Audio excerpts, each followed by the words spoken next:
Shalom Bapak Ibu. Hari ini, pagi ini kita mau belajar dari satu firman, restoration time Bapak Ibu. Kita ini percaya hari ini adalah waktu-waktu pemulihan. Ya, setelah semuanya yang terjadi Bapak Ibu, ya dipulihkan itu setelah ada apa Bapak Ibu? Ada kerusakan ya kan, dibangun kembali, ya, ditanam kembali, dipulihkan kembali. Ya. Dan ini adalah janji Tuhan yang Tuhan mau berikan untuk setiap kita Bapak Ibu. Ini adalah sebuah kerinduan yang dari hati Tuhan, yang Tuhan mau untuk setiap kita mengalami pemulihan. Ayo katakan buat kanan kirimu, ini waktunya kita ngalamin pemulihan. Sempurna Bapak Ibu ya, karena Tuhan itu menjanjikan setiap kita itu diciptakan serupa dan segambar dengan Tuhan. Itu adalah kerinduan hatinya Bapak Ibu. Di Kisah Rasul 3 ayat 21 berkata seperti ini. Kristus itu harus tinggal di surga sampai waktu pemulihan segala sesuatu seperti yang difirmankan Allah dengan perantaraan nabi-nabinya yang kudus di zaman dulu. Pemulihan atau restorasi itu adalah proses pengembalian sesuatu ke kondisi aslinya Bapak Ibu. Bahkan ke kondisi yang lebih baik dari awalnya.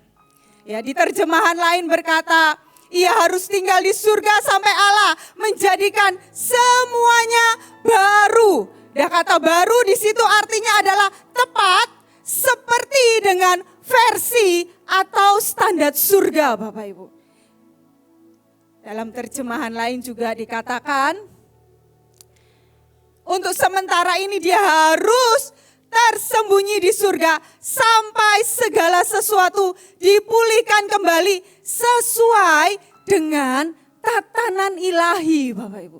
Jadi yang gak pas, yang gak sesuai, yang belum sesuai menurut Tuhan, belum sesuai dengan standar ilahi, dengan standar Tuhan, Tuhan akan bongkar sampai kembali kepada tatanan ilahi yang Tuhan sudah tetapkan Bapak Ibu.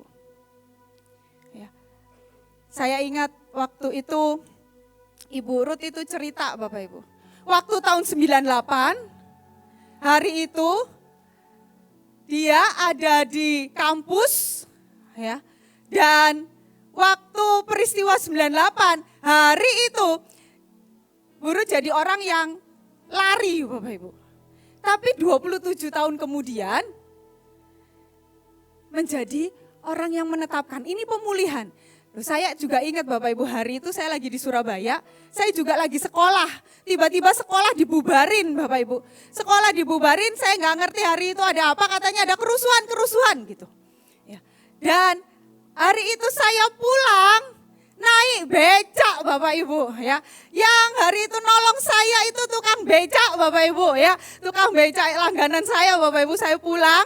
Ya. Dan waktu saya pulang, hari itu kan saya masih imut-imut ya Bapak Ibu ya. Ya, jadi hari itu saya naik becak, saya itu ngelawan arus Bapak Ibu. Tukang becaknya itu bilang supaya cepet ya Non ya, kita ngelawan arus. Yang tahu di Surabaya itu ada Stadion Tambak Sari Bapak Ibu. Rumah saya itu ngelewatin Stadion Tambak Sari itu. Nah itu tuh tempat berkumpulnya massa Bapak Ibu. Waktu saya lewat, ya semua orang ngomong apa? Cina. Pokoknya saya enggak ngerti Bapak Ibu, itu enggak tahu kekuatan dari mana, saya juga cuma berdoa, Tuhan tolong. Pokoknya saya pingin cepat sampai rumah, saya ngomong sama tukang becaknya, Pak cepetan Pak ya.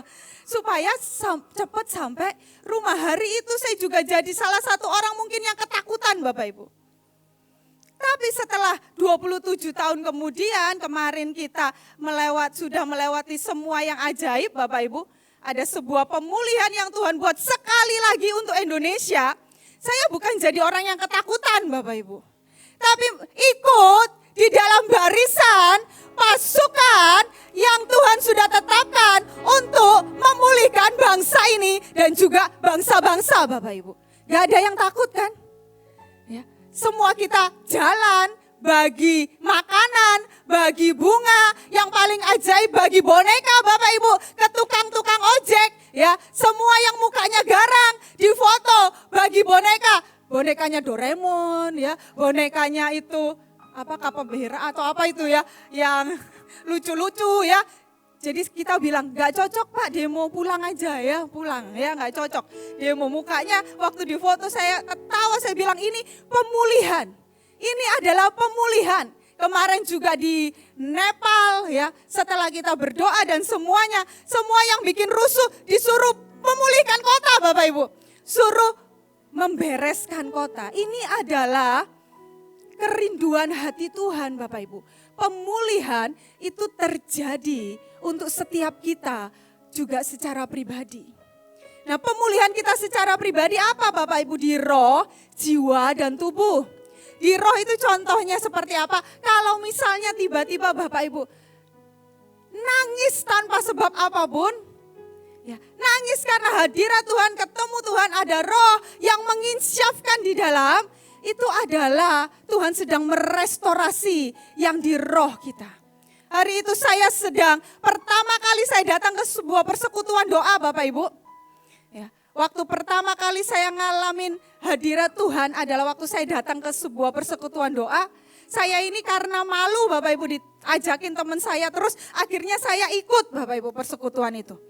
Dan waktu selesai persekutuan, ada satu orang yang datang dan tiba-tiba dia berkata seperti ini, hidupmu seperti tanah yang ditaburkan oleh benih itu loh Bapak Ibu. Ya kan ada yang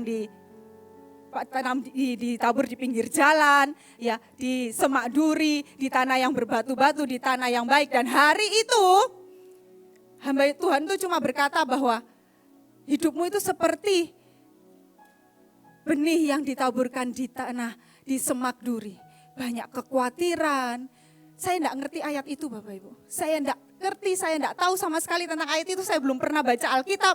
Tapi tiba-tiba ada sebuah restorasi di roh yang hari itu membuat saya nangis. Saya enggak ngerti ayat itu tapi saya tiba-tiba nangis Bapak Ibu. Dan waktu nangis didoakan, saya tiba-tiba bahasa roh Bapak Ibu. Itu adalah restorasi. Ada juga restorasi yang namanya di jiwa. Restorasi di jiwa itu tiba-tiba kita ngerti. Ada sebuah kebenaran, benih-benih kebenaran yang ditanam di dalam hidup kita Bapak Ibu. Di dalam jiwa kita. Tiba-tiba engkau disembuhkan di jiwamu. Di tubuh itu apa? Tubuh itu display Bapak Ibu. Kelihatan nanti di tubuh. Kalau dipulihkan kesehatannya, sembuh ya kan. Dipulihkan ekonominya, jadi limpah begitu rupa ya kan. Dipulihkan secara hubungan, ada unity, ada sebuah hubungan yang dipulihkan. Bagian Tuhan, saya percaya dia Tuhan yang tidak pernah berhutang Bapak Ibu. Dia Tuhan yang sudah berjanji, dia Tuhan yang sudah berjanji dan berkata semua akan kembali kepada tatanan ilahi yang seharusnya yang Tuhan sudah tetapkan dalam hidup kita. Dia pasti menggenapi Bapak Ibu. Tapi ada bagian kita yang kita harus kerjakan, yaitu apa? Kita harus terus percaya. Kita harus terus menikmati apapun Bapak Ibu yang Tuhan berikan dalam hidup kita. Kita harus memutuskan untuk terus bertumbuh, untuk terus berbuah, untuk terus memperkatakan, untuk terus beriman, untuk terus mengasihi, untuk terus mengampuni. Sampai kita nanti semuanya diangkat di awan-awan Bapak Ibu. Itu adalah bagian setiap kita. Pemulihan dalam firman Tuhan itu banyak sekali Bapak Ibu, contohnya ya. Ada pemulihan untuk bangsa Israel yang berkata di Yesaya, semua nanti akan dihimpunkan ya. Semua orang-orang Yehuda yang berserak di 4 penjuru semua akan dihimpunkan. Itu pemulihan yang Tuhan janjikan. Ada pemulihan yang lain yaitu apa? Pemulihan Pondok Daud Bapak Ibu. Di Amos berkata pada hari itu akan mendirikan kembali Pondok Daud yang sudah roboh. Yang sudah roboh Tuhan akan pulihkan kembali. Tuhan akan restorasi Bapak Ibu. Ini waktunya Tuhan berkata KA. Itu restorasi, itu pemulihan Pondok Daud yang akan Tuhan berikan untuk generasi kita Bapak Ibu, amin. Dan itu adalah tatanan ilahi yang Tuhan sudah janjikan untuk kita pasukan terdahsyat, untuk kita pada zaman ini Bapak Ibu. Juga ada pemulihan gereja Tuhan yang dikatakan ketika Tuhan memulihkan keadaan Sion, keadaan kita seperti orang-orang bermimpi. Ketika Tuhan membawa umatnya kembali ke Yerusalem dari tempat buangan, kita seolah-olah merasa seperti bermimpi Bapak Ibu. Pemulihan itu adalah sesuatu yang ajaib Bapak Ibu. Pemulihan itu adalah sesuatu yang sangat Tuhan rindukan Bapak Ibu dalam hidup kita. Ada juga yang hari ini kita mau satu saja kita belajar Bapak Ibu. Yaitu pemulihan hubungan dengan Bapak Bapak Ibu. Di Maleakhi 4 ayat yang ke-6 berkata, maka ia akan membuat hati bapak-bapak berbalik kepada anak-anaknya dan hati anak-anak kepada bapak-bapaknya supaya jangan aku datang memukul bumi sehingga musnah Bapak Ibu. Ini adalah janji Tuhan. Ketika kita dipulihkan bukan cuma dengan sekedar Bapak rohani, tapi adalah yang Tuhan rindukan sebenarnya adalah hubungan kita dengan Bapak kita di surga Bapak Ibu. Ketika dalam hati kita, ketika firman Tuhan disampaikan mungkin, ada gak percaya berkata itu buat orang lain. Butuh dipulihkan Bapak Ibu. Butuh dipulihkan. Ketika kita sudah mulai gak sabaran, mulai keluar marah-marahnya, butuh dipulihkan Bapak Ibu. Ketika semuanya sudah menjadi beban, butuh untuk dipulihkan hubungan kita dengan Bapak. Ketika kita sudah mulai hitung-hitungan Bapak Ibu dalam segala hal. Ketika mungkin mulai keluar pelitnya, mulai keluar hitung-hitungannya, berarti kita butuh untuk dipulihkan Bapak Ibu hubungan kita dengan Bapak. Ketika kita diberikan tawaran untuk jalan ke jiwa-jiwa, ke daerah dan tidak ada sesuatu lagi yang bergetar Bapak Ibu di dalam. Berarti hidup kita butuh untuk dipulihkan Bapak Ibu. Hubungan kita butuh untuk dipulihkan. Ketika apapun keluarnya alasan, keluarnya yang pahit, berarti hubungan kita dengan Bapak ini butuh untuk dipulihkan Bapak Ibu. Kita perlu untuk mengebaskan, kita perlu untuk memerangi, tapi di samping itu Bapak Ibu, kita mau belajar selanjutnya di Lukas 15 ayat 17 berkata seperti ini. Ini pemulihan hubungan dengan Bapa yang pertama Bapak Ibu.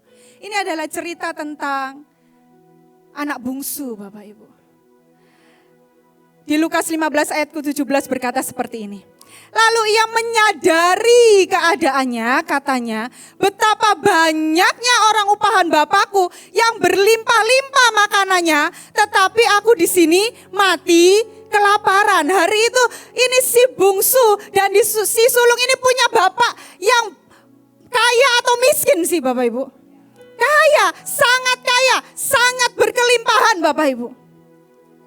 Tapi hari itu, karena gak sadar ini ya, belum sadar ini si bungsu ini, bahwa dia hidup sebenarnya sudah dalam keadaan yang sangat luar biasa, berlimpah di rumah Bapak, aman, tentram, ya, tinggal taat mengikuti apa yang Bapak mau dalam hidupnya, melakukan semuanya.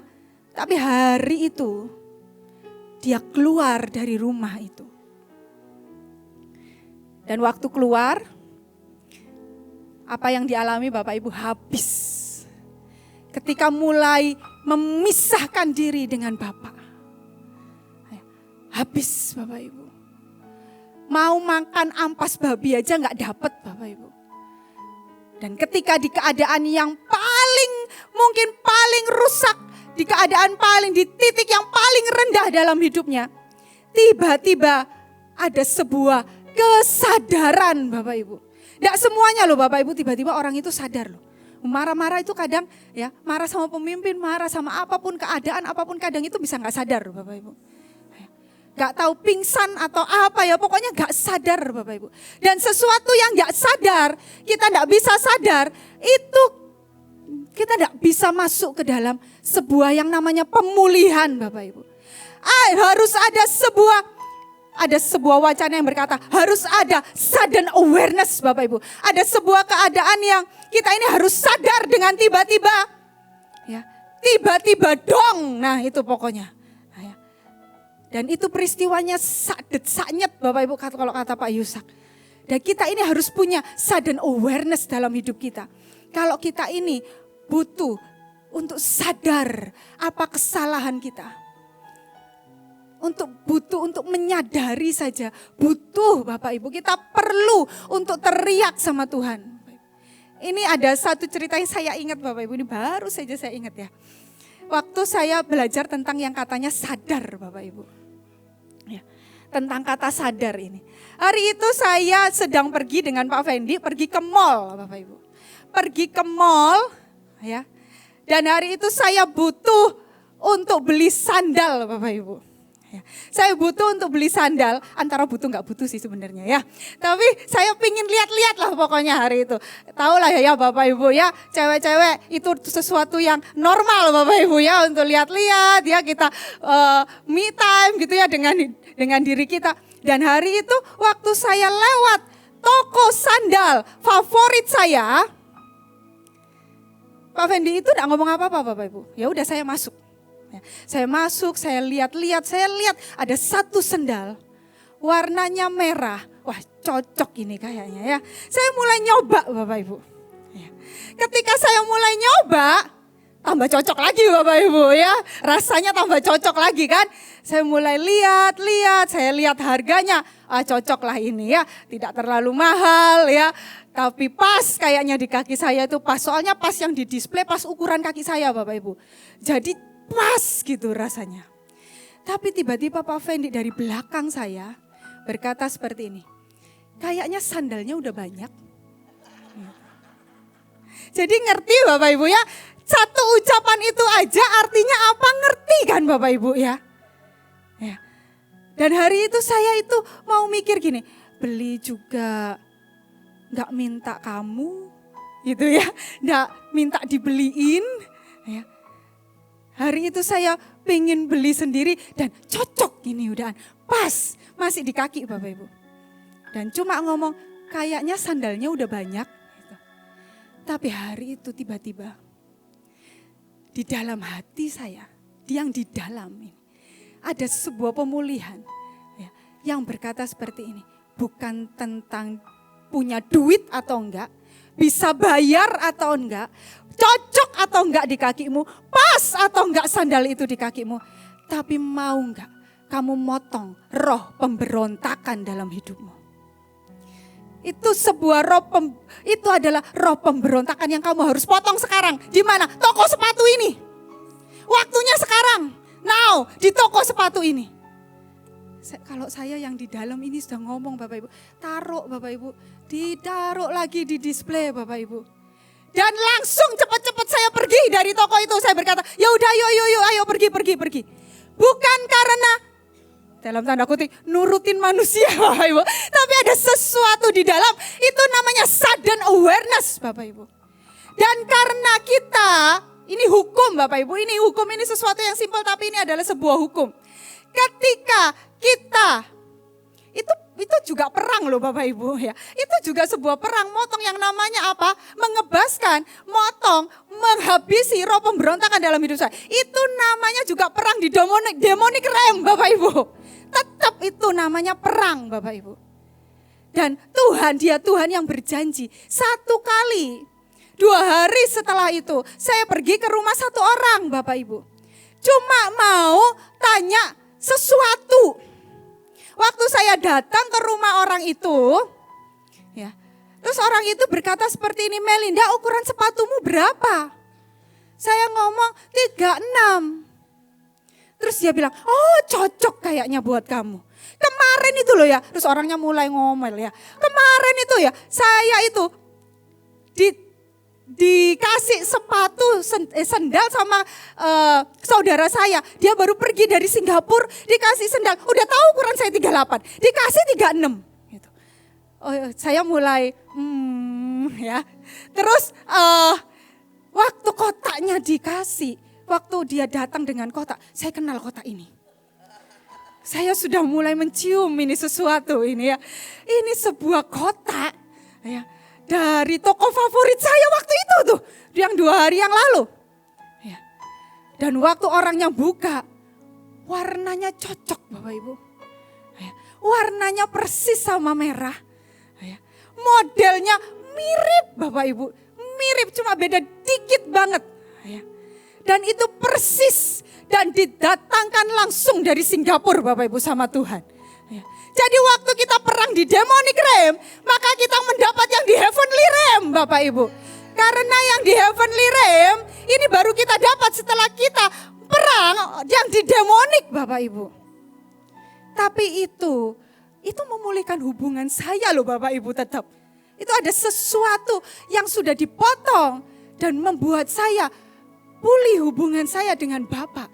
Karena Tuhan mau kita sampai pada tatanan ilahi Bapak Ibu. Dan hari itu saya pulang tenteng kotak. Terus suami saya mulai melihat. Gak beli loh, dari Tuhan. Gaya Bapak Ibu ya, gaya Bapak Ibu dari Tuhan. Gitu. Ya. Terus biasalah Bapak Ibu tahulah gayanya Pak Fendi ya. Dan Pak Fendi mulai ngomong, makanya enak kan kalau nurut. Nah ya, jadi tetap Bapak Ibu, tapi saya bisa balas lagi Bapak Ibu tetap. Bukan manusia, tapi Tuhan yang mengerjakan di dalam. Aduh itu tetap Bapak Ibu, ya itu tetap dicabut Bapak Ibu, itu tetap dicabut ya. Iya itu gak boleh Bapak Ibu. Sudah bertobat, iya. Iya Ibu, amin. Iya remet terus nanti kalau enggak ya. Tetap hari itu tetap saya tetap berkata, iya enak, enggak pakai keluar duit ya kalau nurut ya Bapak Ibu ya. Selanjutnya Bapak Ibu. Iya, belum mulai. Menuju. Oh iya, amin Bapak Ibu udah pulih ya. Selanjutnya Bapak Ibu. Jadi harus ada sesuatu yang dibuka Bapak Ibu di pikiran kita, di hati kita. Harus ada sebuah sudden awareness Bapak Ibu dalam hidup kita. Ya. Yang itu tiba-tiba menyadarkan kita hari itu. Karena kalau kita bisa motong saat itu juga, maka semua pemulihan yang Tuhan sudah berikan itu akan jadi bagian dalam hidup kita. Amin Bapak Ibu. Ya. Selanjutnya, pemulihan hubungan dengan Bapa itu dialami. Kita belajar dari seorang yang namanya Ayub, Bapak Ibu. Kita sudah tahu ceritanya Ayub, Bapak Ibu. Ya, Ayub adalah orang yang kaya, punya segalanya. Tapi Tuhan hari itu berkata gini, gak cukup Ayub. Gak cukup cara memberimu, gak cukup. Kalau cara memberimu cuma seperti nyogok ke Tuhan ya, supaya semuanya masih ada dalam perlindungan Tuhan. Ya, Ayub itu pagi-pagi benar langsung membakar korban loh Bapak Ibu. Memberikan korban ke Tuhan. Tapi motifnya apa? Kalau anakku melakukan sebuah kesalahan, biar Tuhan mengampuni. Dan Tuhan itu berkata, aku mau memulihkan keadaanmu Ayub. Kau bisa jauh lebih kaya lagi dari ini. Aku tuh mau engkau lebih kaya dari sekarang. Dengan hati yang lebih berkenan lagi di hadapan Tuhan. Yang lebih pulih lagi. Tuhan mau Ayub memberikan sampai waktu dia memberikan sebuah korban. Membakar sebuah korban. Menaruh sebuah mezbah. Itu yang muncul adalah cinta kepada Tuhan. Bukan untuk mengamankan aset apapun Bapak Ibu. Tapi untuk sebuah, karena dia mencintai Tuhan. Karena dia bersyukur kepada Tuhan. Karena dia berkata Tuhan terima kasih Tuhan. Dan hari itu Tuhan harus melakukan sebuah pemulihan Bapak Ibu dalam hidupnya. Sampai di Ayub 42, Ayat 5 berkata seperti ini. Hanya dari kata orang saja aku mendengar engkau. Tetapi sekarang mataku sendiri memandang engkau. Ini pemulihan Bapak Ibu. Di dalam terjemahan lain berkata, selama ini aku mendengar tentang engkau hanya lewat telinga jasmani saja. Tetapi sekarang mata rohaniku, spiritual eyes, mata rohaniku melihat Tuhan. Ada sesuatu yang melewati batas jasmani dari Ayub, yang Ayub bisa lihat, bisa dengar, bisa rasakan Bapak Ibu. Yaitu apa? Sesuatu yang di spiritual Bapak Ibu. Kelihatannya waktu di pemulihan apapun gak enak. Tapi hari itu, satu kata dari Ayub. Hari ini Tuhan, aku melihat engkau. Aku melihat engkau, bahwa engkau memulihkan sesuatu yang di dalam. Sesuatu yang di dalam hati. Kau mengembalikan hatiku kepada tatanan yang tepat. Waktu aku mempersembahkan semuanya untuk engkau. Keluarnya dari cinta. Keluarnya tahu bahwa ini dari Tuhan. Hanya untuk Tuhan. Kembali kepada Tuhan. Bukan untuk mengamankan sesuatu Bapak Ibu dalam hidupnya. Dan hari itu yang Tuhan lakukan di Ayub 42 ayat yang ke-10 berkata. Lalu Tuhan memulihkan keadaan Ayub setelah ia meminta doa untuk sahabat-sahabatnya. Dan Tuhan memberikan kepada Ayub 2 kali lipat dari segala kepunyaannya dahulu. Ya, di ayat lain berkata, di terjemahan lain berkata, setelah Ayub berdoa bagi 3 orang temannya, Tuhan membuatnya jadi orang kaya lagi Bapak Ibu. Jadi orang kaya lagi. Kita ini adalah orang-orang yang sudah kaya Bapak Ibu, amin. Tapi dengan pengenalan yang benar, dengan sebuah hubungan, pemulihan hubungan yang benar dengan Tuhan, Tuhan kembalikan kepada tatanan yang seharusnya. Maka janji Tuhan, Tuhan akan membuat kita lebih kaya lagi, lebih kaya lagi, lebih limpah lagi, lebih limpah lagi. Dan dikatakan di situ, Tuhan juga memberikan kepada Ayub 2 kali lipat lebih banyak dari apa yang dia miliki sebelumnya. Ini pemulihan Bapak Ibu. Dikembalikan pada kondisi yang lebih baik. Saya tahu hari-hari ini Tuhan pasti janjinya akan mengembalikan semua, bukan cuma hidup kita, keluarga kita, bangsa kita, tapi juga bangsa-bangsa kepada kondisi yang lebih baik dan lebih baik lagi, lebih tough Bapak Ibu. Kalau kita sudah sampai di titik itu Bapak Ibu, itu sangat-sangat ajaib Bapak Ibu. Ada lagi sebuah contoh di Alkitab, pemulihan hubungan dengan Tuhan di Alkitab Bapak Ibu. Yang sangat nyata Bapak Ibu hidupnya. Dan membawa perjanjian itu bukan cuma untuk dirinya. Tapi untuk keturunan-keturunan yang ada di bawahnya Bapak Ibu. Sebelum kita sampai ke sana ya, kita belajar dulu siapa sih nenek moyangnya orang ini siapa? Dulunya siapa? Kenapa Tuhan itu sungguh-sungguh bisa pilih hidupnya? Lalu nenek moyangnya namanya Lot kok Bapak Ibu. Lot ini siapa? Keponakan Abraham Bapak Ibu. Ya, Abraham ini dia adalah pemegang perjanjian. Lot ini anaknya Haran. Waktu Haran mati, maka Lot ini dibawa, dititipkan, diasuh oleh Abraham, Bapak Ibu. Hidupnya berdampingan dengan Abraham. Ya. Tapi Lot ini, boleh saya katakan di sini Lot ini tidak punya hubungan dengan Tuhan, Bapak Ibu. Secara pribadi, dia cuma ngikut Abraham tanpa mewarisi apapun Bapak Ibu dari Abraham. Bayangin Bapak Ibu, Abraham itu pemegang perjanjian. Dia hidup dengan Abraham. Hidup loh Bapak Ibu dengan Abraham. Hidup bersama-sama dengan Abraham. Tapi di dalam tidak pernah ada yang namanya kesadaran. Untuk mewarisi, tidak ada yang namanya sudden awareness Bapak Ibu di dalam hidupnya. Dia cuma ngikutin Abraham. Cuma ngikutin, tidak ada mewarisi Bapak Ibu. Tidak ada jejak-jejak ilahi yang terlihat Bapak Ibu dari hidup seorang yang namanya Lot ini Bapak Ibu. Dia orang yang tidak suka belajar. Perang juga tidak bisa. Bayangin padahal Abraham itu jago perang Bapak Ibu. Waktu harus membebaskan Lot, Abraham ngirim pasukan Bapak Ibu untuk bebasin Lot. Dan semua yang Lot punya. Loh itu kalau nggak punya strategi perang, nggak punya cara melatih atau apapun nggak bisa Bapak Ibu. Ya. Dan Lot ini orang yang nggak kenal Tuhan secara pribadi.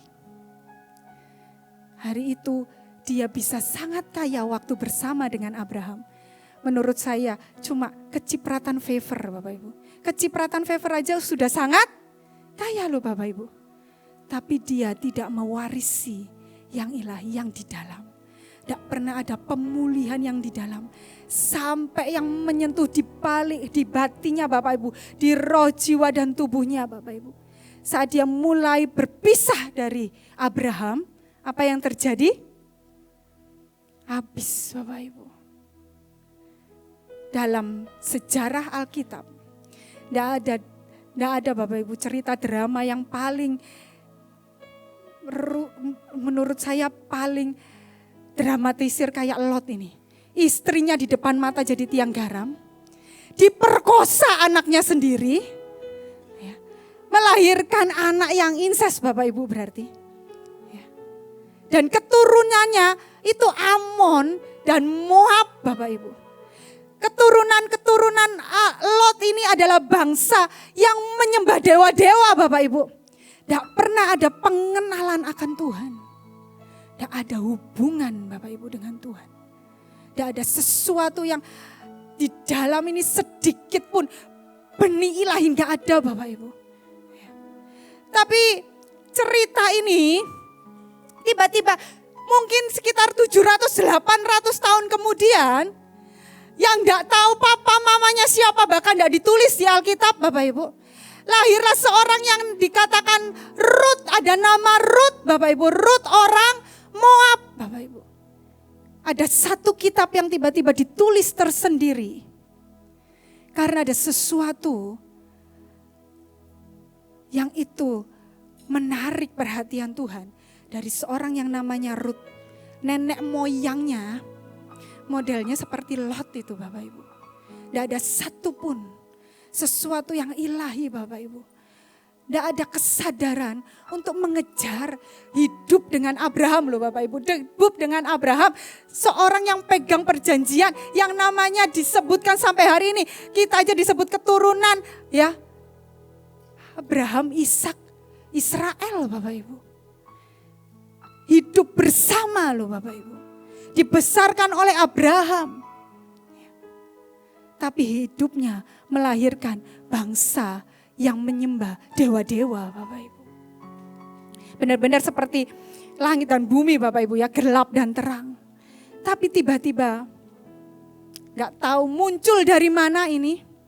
Tapi saya tahu ya ada sebuah yang Tuhan tetapkan dari hidup seorang yang namanya Rut.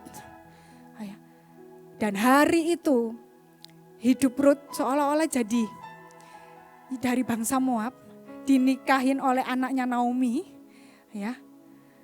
Dan waktu dia nikah, dia tiba-tiba dihisapkan dalam sebuah perjanjian pada bangsa yang punya perjanjian dengan Tuhan. Dan ketika dia diambil dari bangsa Moab, dia hidup bersama-sama dengan Naomi dan keluarganya.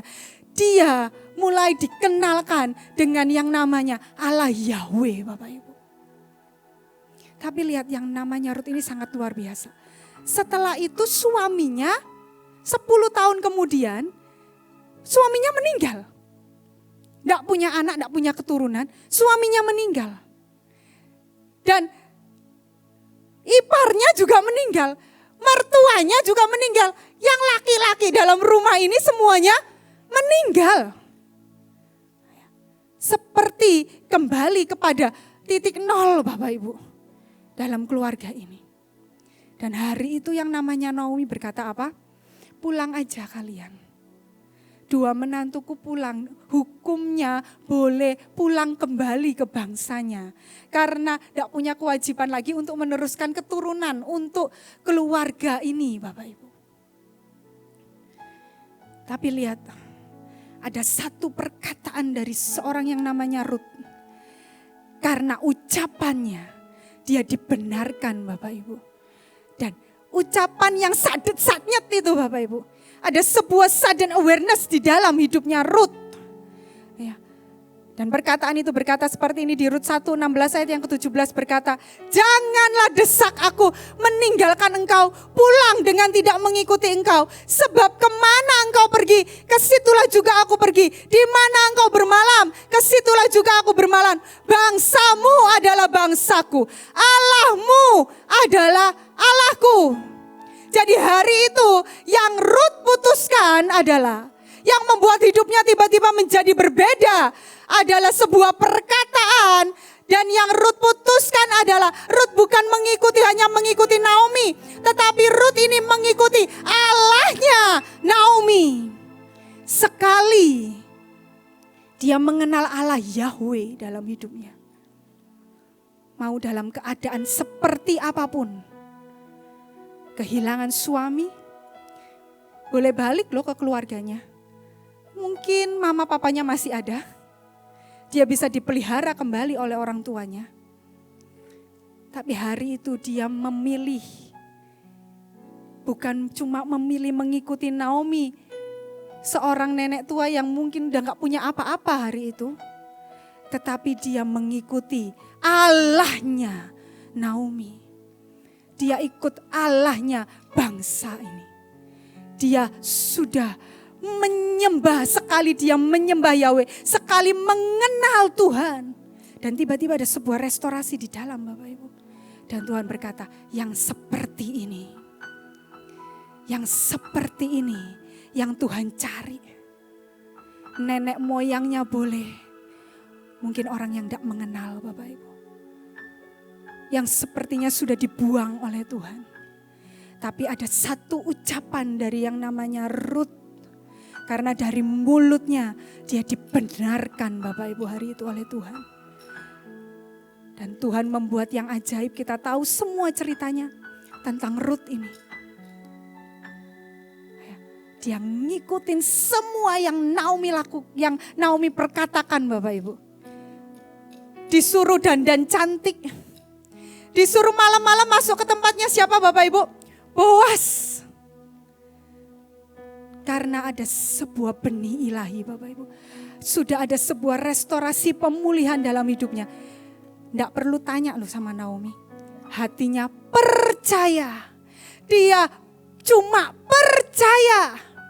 Bahwa ada sebuah yang sudah ditetapkan dalam hidupnya. Yang ini membawa kepada yang namanya pemulihan dalam hidupnya. Dan itu dia lakukan dengan sungguh-sungguh loh Bapak Ibu.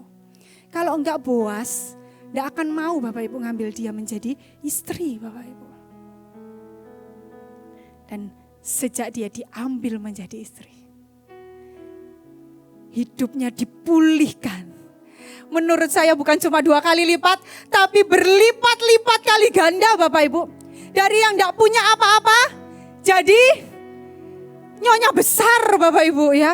Orang yang paling kaya hari itu, tiba-tiba dia menjadi orang yang luar biasa dan melahirkan keturunan yang luar biasa. Dan bahkan ceritanya, konon menurut ceritanya Bapak Ibu. Waktu menikah itu kan Boas udah tua Bapak Ibu ya. Setelah melahirkan keturunan, ini konon ceritanya loh Bapak Ibu ya. Boasnya itu meninggal Bapak Ibu.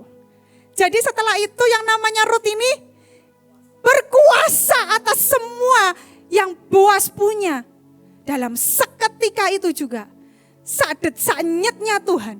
Ketika kita punya sudden awareness. Ya, maka Rut berkuasa atas segalanya. Tuhan pulihkan keadaannya. Ya, tak tahu menjadi berlipat-lipat dari keadaannya yang semula Bapak Ibu. Kehilangan suami hari itu membuat dia punya sebuah perjanjian. Karena dia menyembah Allah Yahweh. Dan yang membuat dia bukan cuma dia hidupnya, tapi dia membawa keturunannya. Dia melahirkan keturunan-keturunan yang luar biasa Bapak Ibu. Sampai Obed, Isai, Daud, dan dari keturunannya. Dari orang yang bukan siapa-siapa. Dari nenek moyangnya itu Lot Bapak Ibu. Tuhan dalam tanda kutip mau sudi untuk dilahirkan dari keturunannya Rut ini Bapak Ibu. Kalau Tuhan memulihkan, Tuhan tuh gak pernah memulihkan setengah-setengah Bapak Ibu, amin. Kalau Tuhan mau memulihkan, Tuhan akan memulihkan total Bapak Ibu hidup kita Bapak Ibu, amin. Tapi dibutuhkan dari kita untuk terus percaya. Ada sudden awareness Bapak Ibu dalam hidup kita Bapak Ibu. Ayat yang terakhir berkata, di Wahyu 21 ayat yang kelima. Lihat, Ia yang duduk di atas tahta itu berkata, lihatlah, aku menjadikan segala sesuatu baru. Dan firman-Nya, tuliskanlah karena segala perkataan ini tepat dan benar Bapak Ibu. Kalau Tuhan memulihkan, maka Tuhan akan menjadikan segala sesuatunya baru Bapak Ibu. Kalau kita nyanyi lagu Tuhan ciptakan kami sekali lagi, maka Tuhan akan memulihkan keadaan kita Bapak Ibu. Dan Tuhan akan menjadikan segalanya baru Bapak Ibu dalam hidup kita. Tuhan akan menjadikan hidup kita baru. Keluarga kita akan punya sesuatu yang baru. Akan dilimpahkan, akan dikuatkan Bapak Ibu. Bangsa kita juga sama, akan dijadikan baru oleh Tuhan. Bangsa-bangsa akan Tuhan jadikan baru Bapak Ibu. Ini janji Tuhan Bapak Ibu yang Tuhan berikan dalam hidup kita. Terima kasih Tuhan Yesus memberkati.